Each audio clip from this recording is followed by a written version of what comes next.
आम का तो आज गणतंत्र दिवस है, लेकिन इतिहास में ये देश आज़ाद होने के बाद ये सबसे काला गणतंत्र दिवस है कि लोगों को अपने लोगों के पास नहीं जाया जा रहा। क्या हम पे अभी चौराहे पे हमको रोका, वहाँ पर हमें धमकी दी गई कि हम फायरिंग कर देंगे या सुगास छोड़ देंगे, वो कर देंगे।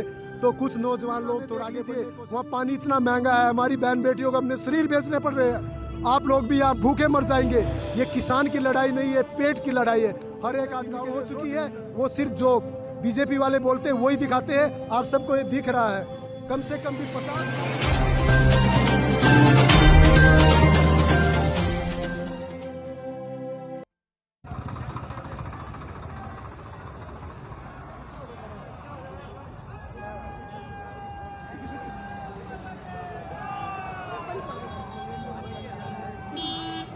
कि लगातार इस आंदोलन की खूबसूरती बढ़ती जा रही है और अलग अलग तरीके से लोग अपने अपने माध्यम से इस आंदोलन को मजबूत कर। भाई साहब, आपके हाथ में क्या है?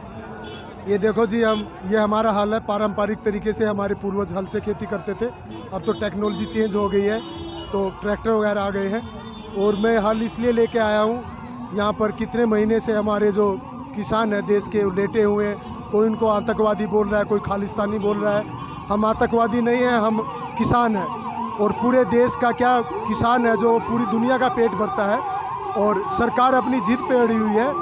तो ये जो 3 काले कानून है, सरकार से निवेदन है वापस ले, ताकि किसान अपने घर जा सके, खेती कर सके, अपनी जीविका दोबारा कमा सके। यहाँ सड़कों पर भूखे प्यासे ठंड में लोग मर रहे हैं, तो सरकार को इतनी हट नहीं करनी चाहिए। दोबारा मैं केंद्र सरकार से ये निवेदन करता हूँ कि राजतंत्र में को हट तंत्र ना बनाए। हम सभी लोगों ने मिल के मोदी जी को वोट दिया था, बीजेपी को वोट दिया था, तभी उनका पूर्ण बहुमत आया था। कोई ये नहीं है कि कुछ लोगों ने दिया था। तो हम भी आपके भाई हैं, ये भी हमारे भाई हैं। तो जनता से इतना हट नहीं करना चाहिए। राजा ना बनिए, जनता का सेवक बनिए और तीनों काले कानूनों को वापस लीजिए। भाई साहब, पहली बार इतिहास में ऐसा हुआ कि जब देश में 5-5 परेडें निकली हैं। हम देखते थे कि सिर्फ राजपथ पर एक परेड होती थी 26 जनवरी को, लेकिन इस बार पूरे देश में ये परेडें निकल रही है। तो ऐसा भी देश में पहली बार ही हुआ है कि किसी देश का प्रधानमंत्री या राजा इतना हट अपने आप को इतना ताकतवर मान जाए। क्योंकि देखिए, यहाँ वोट से प्रधानमंत्री बनता है। ये कोई राजा नहीं है कि वो किसी का बेटा नहीं था कि राजा का कि उसको प्रधानमंत्री, हम लोगों ने उसको प्रधानमंत्री बनाया। तो पहली बार ही इतना तो अंग्रेज़ों ने भी हमारा बुरा हाल नहीं किया था जितना कि ये मोदी सरकार, बीजेपी की सरकार कर रही है। तो ऐसा ना करे, अपने आप को जनता का सेवक माने। हम सब भी उनको अपना प्रधानमंत्री मानते हैं। उनको इतना हट नहीं करना चाहिए कि लोग यहाँ दिल्ली पे सड़कों पे मर रहे हैं, ठंड में बीमार हो रहे हैं, अपने घर परिवार को छोड़कर सब लेटे हुए हैं। इतना हट नहीं होना चाहिए। जनता के लिए जनता का कानून होना चाहिए। जब पूरा किसान ये कह रहा है कि हमें कानून मंजूर नहीं है और वो हमें ज़बरदस्ती इस पर थोप रहे हैं, ऐसा ना करो। केंद्र सरकार से यही विनती करता हूँ कि काले कानूनों को वापस लो और दोबारा से किसान को, मजदूर को, देखिए किसान को अकेले रोटी नहीं खानी। किसान तो अपना सारा अनाज बेच देता है, उसको तो 2 टाइम की रोटी भी नहीं मिलती खाने की। ये सभी लोग हैं, हमारे भाई है, मजदूर है, छोटे छोटे बिजनेसमैन है, छोटे दुकानदार है। और अगर खाने पीने की चीज़ इतनी महंगी होगी तो पूरा देश इस चीज़ से प्रभावित होगा। सभी लोगों के बात सोच लेनी चाहिए। मीडिया बिकाऊ हो चुकी है। वो सिर्फ जो बीजेपी वाले बोलते हैं वही दिखाते हैं। आप सबको ये दिख रहा है। कम से कम भी 50 लाख से ज़्यादा किसान दिल्ली के चारों तरफ बैठे हुए हैं। तो ऐसा अन्याय नहीं होना चाहिए। हम भी देश के नागरिक हैं, हमें यहाँ दिल्ली में नहीं घुसने दिया। आप लोग हैं, ये दिल्ली में सब हमारे भाई हैं। हम कोई उग्रवादी नहीं है, विदेशी नहीं है कि हम दिल्ली में जाके मारपीट करेंगे। हमारा भी अधिकार है, हम सड़कों पे घूम सकते हैं। अब आज गणतंत्र दिवस है और उल्टा हमें गुलाम बनाया जा रहा है, हमें रोका जा रहा है। क्या हमारा अधिकार नहीं है कि हम आप लोगों से मिले? हम दिल्ली से गुजरे, अपने भाइयों से नमस्ते कर सके, हाय हेलो कर सके। तो ऐसा नहीं करना चाहिए, इतना हट नहीं करना चाहिए। भाई साहब, भारत को आज़ाद हुए 72 साल हो गए और आज हम 72वां गणतंत्र दिवस भी मना रहे हैं। गणतंत्र मतलब जनता का शासन। एक तरह से अगर हम लोकतांत्रिक देश की बात करें तो भारत विश्व का सबसे बड़ा लोकतांत्रिक देश है और यहाँ पर जनता का शासन जनता के द्वारा होता है। लेकिन आज हम देख रहे हैं कि पिछले जो 7 साल बीत गए हैं उसमें ना तो जनता की सुनवाई हो रही है, नहीं जनता के लिए कुछ अच्छे कानून बनाने का काम किया जाए। तो क्या लगता है कि ये सरकार जनता के द्वारा जनता के लिए काम कर रही है? देखिए, आजकल सब मीडिया पे चलता था। पुराने समय में भी जो ब्राह्मण लोग थे वो उपदेश देते थे, वो मीडिया थे। अब मीडिया देखिए सुप्रीम कोर्ट के बराबर होता है। तो मीडिया की हम लोग सारा जो प्रजा लोग इतनी रिस्पेक्ट करती थी कि मीडिया कभी आज तक हिंदुस्तान में बिकी नहीं थी। पहली बार आप देखिए कितना चारों तरफ से लोग इकट्ठे हो रहे हैं, किसी टीवी में किसी समाचार में नहीं दिखाया जा रहा है। तो हम लोग मीडिया के आगे बीजेपी सरकार ने, मोदी ने बहुत झूठे वादे किए, हम लोग उनसे प्रभावित हुए। मैंने भी खुद बीजेपी को वोट दिया।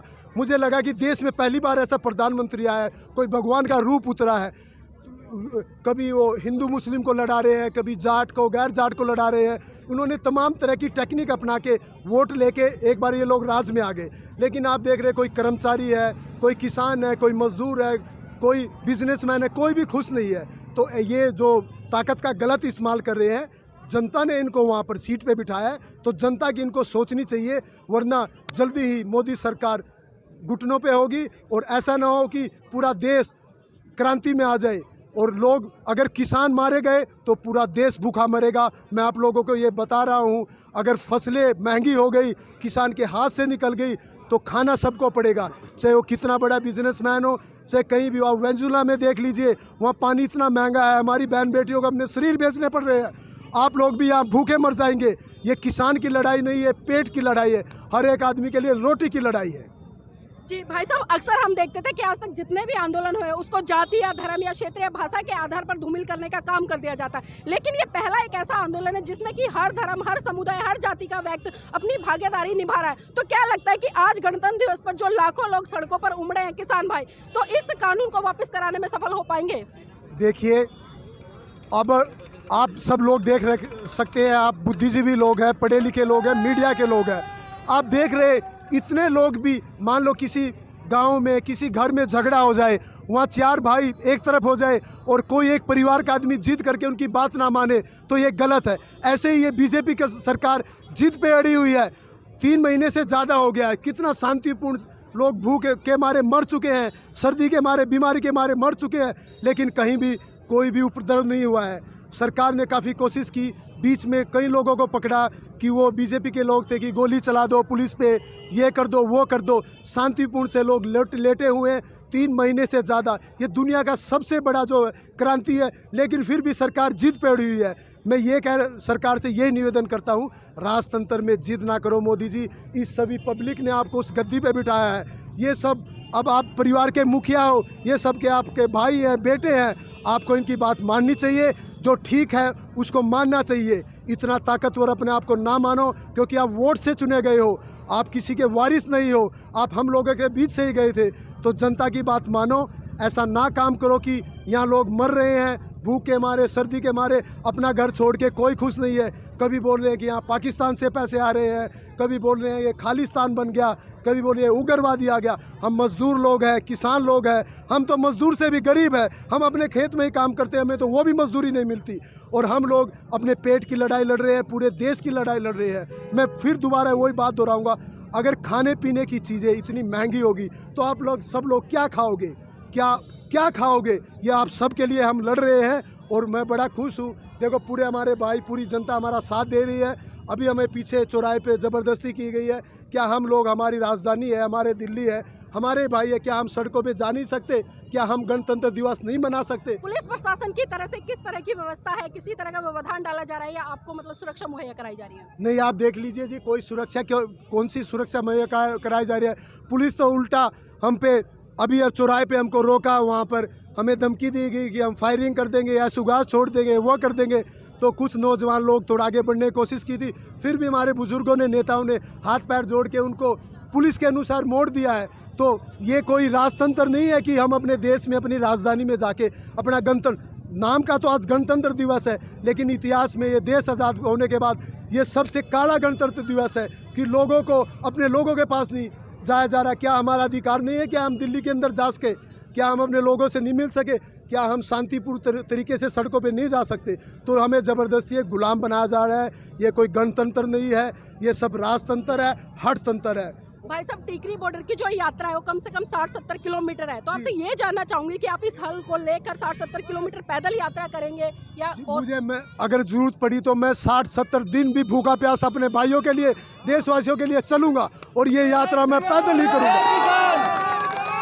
आपने सुना कि आज किसानों का जो जज्बा है वास्तव में वो देखने लायक है, लेकिन लगातार उनकी एक शिकायत भी आ रही है कि जो पुलिस प्रशासन है उसकी तरफ से किसी भी तरह की इनको सुविधाएं मुहैया नहीं कराई जा रही है, इनको जगह जगह पर रोकने का काम किया जा रहा है। लेकिन किसानों की वही एक अड़िंगता है जो दिखा रही है कि वो आज इस आंदोलन को सफल करके रहेंगे और इस रैली को पूरा पैदल मार्च करेंगे। तो जुड़े रहिएगा हमारे साथ में, समय समय पर आपको आज से की हम गतिविधियों से रूबरू कराते रहेंगे।